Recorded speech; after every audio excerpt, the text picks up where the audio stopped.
What if I told you that Toronto came within one swing of ending a 32-year championship drought, only to watch it slip away in the cruelest fashion imaginable? The Los Angeles Dodgers just defeated the Toronto Blue Jays 5-4 inches, 11 innings during Game 7 of the World Series on Saturday night at Rogers Center, claiming back-to-back championships and leaving an entire nation heartbroken.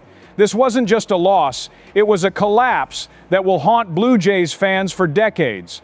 Hello, Jays Nation. Welcome to Blue Jays News Today, your go-to spot for the latest Toronto Blue Jays updates. How do you move forward after getting this close to glory?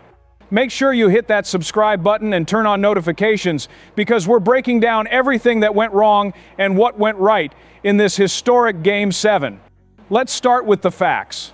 The Dodgers captured their second consecutive World Series title Saturday night, becoming the first MLB team to win back-to-back championships since the Yankees three-peat from 1998 to 2000.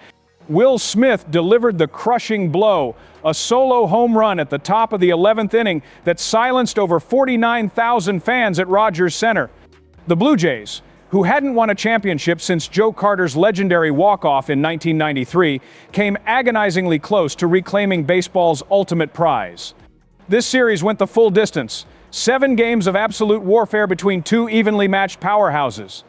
The Fall Classic itself was a roller coaster that showcased both teams at their absolute best. Toronto opened strong with an 11-4 demolition in Game 1 at home, sending a clear message to the defending champions. But the Dodgers responded immediately, taking Game 2 with a 5-1 victory.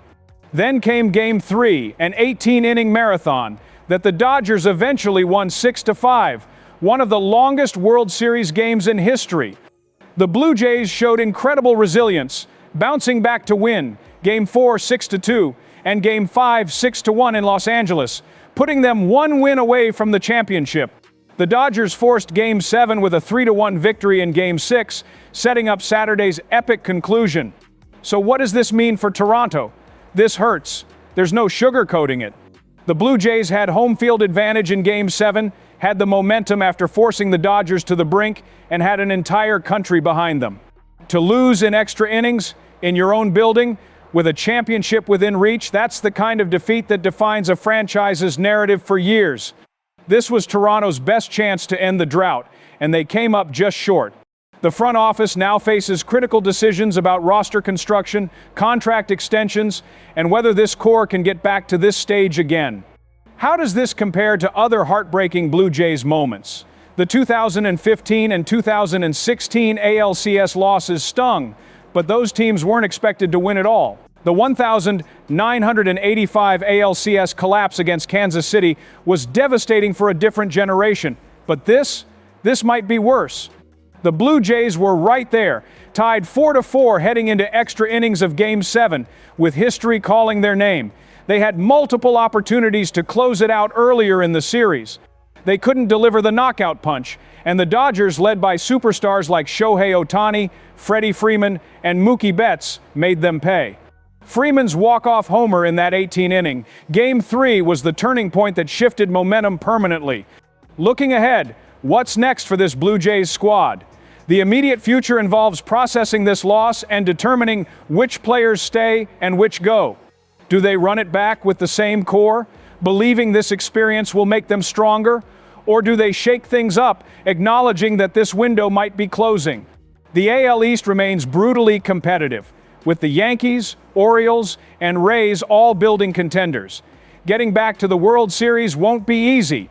There's also the financial reality. Several key players may be entering free agency, and ownership must decide how much they're willing to invest to keep this championship window open.